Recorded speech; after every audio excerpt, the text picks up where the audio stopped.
So, hello बच्चा party, welcome back to STVZ and this was Sandeep भैया from IIT Guwahati and guys HBTU के round 2 का जो है रिजल्ट ऑलरेडी आउट हो चुका है। और अगर मैं बात करूं HBTU राउंड 2 की, तो देखो बीटेक का भी रिजल्ट आउट हो चुका है और बीएस इन डेटा साइंस का भी रिजल्ट आउट हो चुका है। तो अब सबसे पहले क्या करना है, अगर आपको पहले से सीट अलॉट हो चुकी थी तो आपको चेक करना है कि आपका कुछ अपग्रेड हुआ कि नहीं हुआ। अगर आपने फ्लोट में डाल रखा था तो कैसे चेक करना है वो आपको पता है। अगर आपको अभी तक कोई सीट अलॉट नहीं हुई थी तो सबसे पहले आप HBTU के वेबसाइट पर जाइए। ये है HBTU का वेबसाइट। और अगर आपने बीटेक के लिए फॉर्म फिलअप किया था तो बीटेक की लिंक पर क्लिक करिए और बीएसएमएस पे क्लिक किया था तो बीएसएमएस पर क्लिक करके लॉगिन करिए। और मैं तुम्हें एक इंटरेस्टिंग दिखाता हूं, क्योंकि पिछली बार मैंने ना बीटेक वाले बच्चे का पोर्टल खोला था और अब मैं एक बीएसएमएस वाले बच्चे का पोर्टल खोल के आपको दिखाता हूं। तो जैसे ही मैं पोर्टल पे लॉगिन किया तो मैं सबसे पहले गया सीट अलॉटमेंट रिजल्ट पर। सीट अलॉटमेंट रिजल्ट पर जाने के बाद हमको दिखेगा सीट अलॉटमेंट रिजल्ट। अब जैसे ही मैं इस पर क्लिक किया तो इस बच्चे को अलॉट हुआ है बीएसएमएस HBTU में मैथमेटिक्स एंड डेटा साइंस, मतलब BSMS mathematics and data science करके ब्रांच अलॉट हुआ है बीटेक में। अच्छा, किस कैटेगरी से अलॉट हुआ है?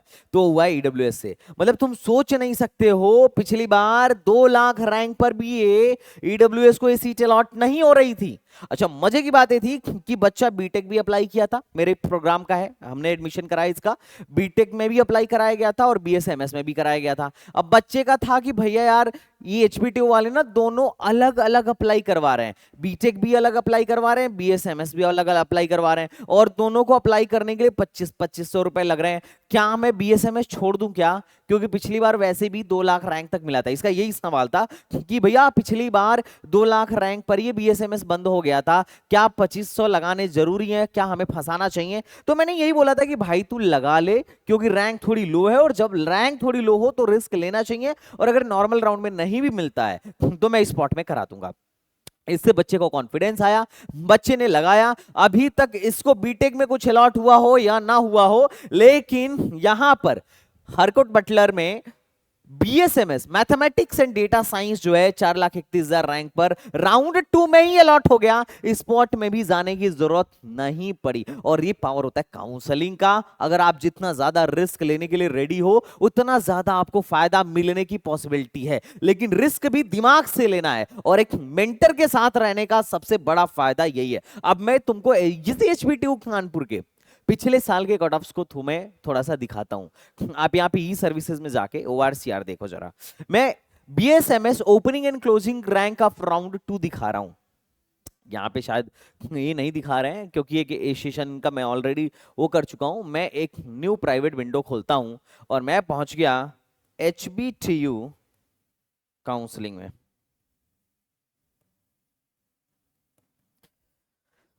जैसे ही खोला मैं यहां पर गया और एक ORCR खोला और ORCR में मैं 2024 का कट ऑफ चेक करता हूं। ठीक, 2024 राउंड 2, क्योंकि अभी 2025 राउंड 2 में ही बच्चे को क्या मिला है, 4,30,000 पे BS इन डेटा साइंस मिला हुआ है।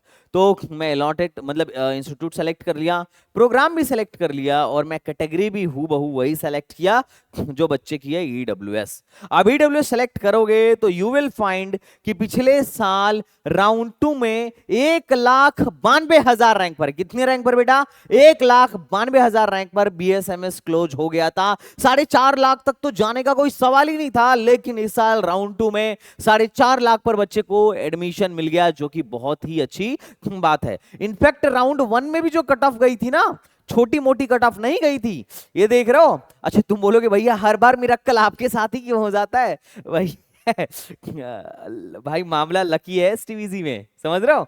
देखो ये राउंड 1 में 184 तक गई थी, तब भी मैंने बच्चे को बोला था कि बेटा इस बार कट ऑफ लो जा रहा है, एडमिशन मिलने की ज्यादा पॉसिबिलिटी है। और अब तो सीधे कट ऑफ चली गई कहां पर, 4,30,000 क्रॉस कर चुकी है। तो ये फायदा है काउंसलिंग में थोड़ा रिस्क लेने का और एसटीबीजी से काउंसलिंग कराने का। तो अभी एकेटीयू की काउंसलिंग बेटा 30 तारीख से एकेटीयू की काउंसलिंग जो है शुरू होने वाली है। एकेटीयू का जो चॉइस फिलिंग है वो 10 तारीख से शुरू होने वाला है। तो मैं आप सब लोगों से भी रिक्वेस्ट यही करूंगा कि आपको क्या करना है, अगर आप चाहते हो कि संदीप भैया आप मेंटर करो, आप गाइड करो, आपकी टीम मेरे को गाइड करे, तो सबसे पहले एसटीबीजी ऐप डाउनलोड करो और वहां से जाके एकेटीयू का काउंसलिंग प्रोग्राम बाय कर लो। वहां पर आपको एक पर्सनल मेंटर मिलेगा जो आपके केस को डील करेगा कि किस तरीके से एक लो से लो रैंक पर भी आपको एक बेहतरीन कॉलेज में एडमिशन दिलाया जाए। बात समझ रहे हो? ओके अब आगे क्या करना है भाई, जिनको सीट मिली है उनको आगे क्या करना है थोड़ा इसके बारे में बता दूं। तो देखो, अगर आपको सीट मिल चुकी है, अगर आपको सीट मिल चुकी है तो आपको एचबीटीयू के शेड्यूल के अनुसार, जो एचबीटीयू का शेड्यूल है उसके अनुसार आपको अब क्या करना होगा। एचबीटीयू का शेड्यूल है, एचबीटीयू कहां गया, हाँ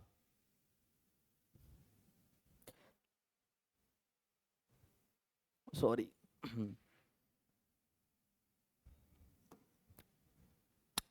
एचबीटीयू के शेड्यूल के अनुसार जो है आपको जाना पड़ेगा इनके यहां फिजिकल वेरिफिकेशन के लिए। सबसे पहले आप देख लो जिस भी कोर्स में अलॉट हुआ है, सपोज दैट आपको अगर बीटेक अलॉट हो गया तो आप सबसे पहले क्या करो, आप 1,35,000 का जुगाड़ करो और 1,35,000 लेके यूनिवर्सिटी में पहुंच जाओ। मतलब यूनिवर्सिटी में आप पहुंच जाओ। इसको आप ऑनलाइन भी दे सकते हो, कैश भी ले जाके दे सकते हो, जैसे देना है आप दे सकते हो। सबसे पहले आपको क्या करना है, सेकंड राउंड का रिजल्ट देखना है।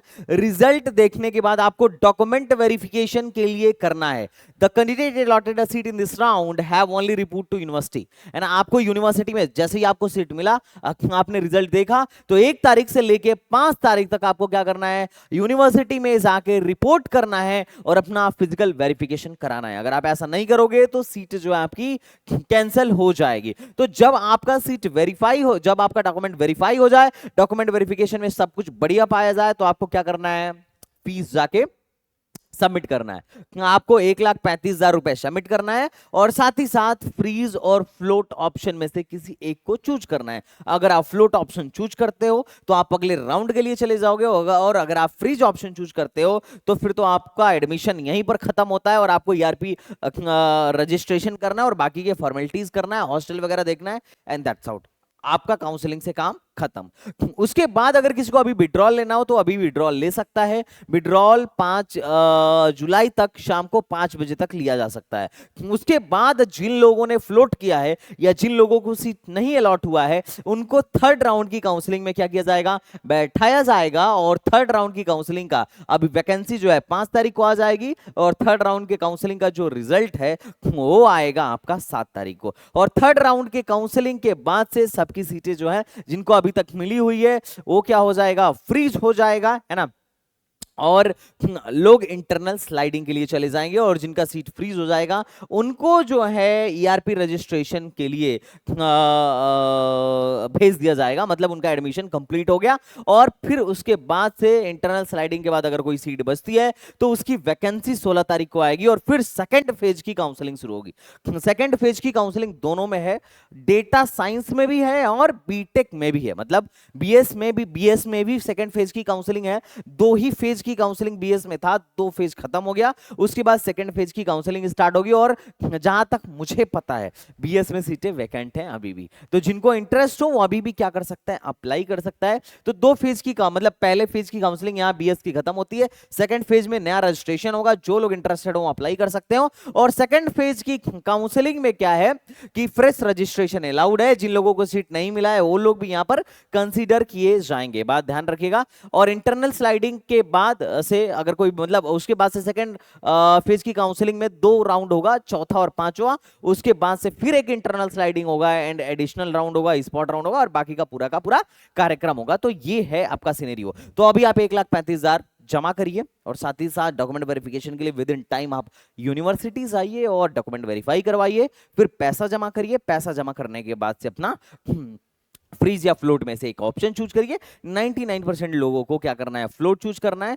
और अगर किसी को अभी तक सीट नहीं मिला, अगर किसी को पहला चॉइस मिल गया है तो फ्रीज अपना चूज करके जा सकता है। ओके बच्चा पार्टी। अच्छा, रिफंड पॉलिसी आप हमेशा ध्यान रखिएगा। अगर आप जोसा एंड सीसा वगैरह में बैठ रहे हैं तो ये बड़ा इंपॉर्टेंट है, पैसा बहुत डूबता है एचबीटीयू के काउंसलिंग में, तो इस बात का भी आपको ध्यान रखना है। तो आई होप आपको सब कुछ ए टू जेड क्लियर कट समझ में आ गया होगा। अगर कोई पॉइंट रह गया हो तो आप कमेंट बॉक्स में बताइए। और एक इंपॉर्टेंट, जिन लोगों को बीएसएमएस कोर्स से रिलेटेड कोई डाउट हो तो आप क्या करिए, कमेंट बॉक्स में बता दीजिए। यहीं के एक प्रोफेसर साहब हैं, एक स्टूडेंट ने मेरे को अप्रोच किया कि भाई जो कोर्स इंचार्ज हैं वो आपके साथ एक पॉडकास्ट रखना चाह रहे हैं। तो बच्चा लोग आपके आपके मन में जो भी डाउट हो आप कमेंट बॉक्स में लिख दो। मैं कल उनके साथ पॉडकास्ट है तो मैं क्या करूंगा, उस पर एक डिटेल उनसे जो भी आपके क्वेश्चंस होंगे मैं उनसे जरूर पूछूंगा। तो नेक्स्ट वीडियो में आपको इस तरीके से अपने क्वेश्चन के आंसर भी मिल जाएंगे। तो चलो बच्चा पार्टी, मिलते हैं नेक्स्ट वीडियो में। तब तक के लिए बाय बाय, टाटा एंड जय हिंद।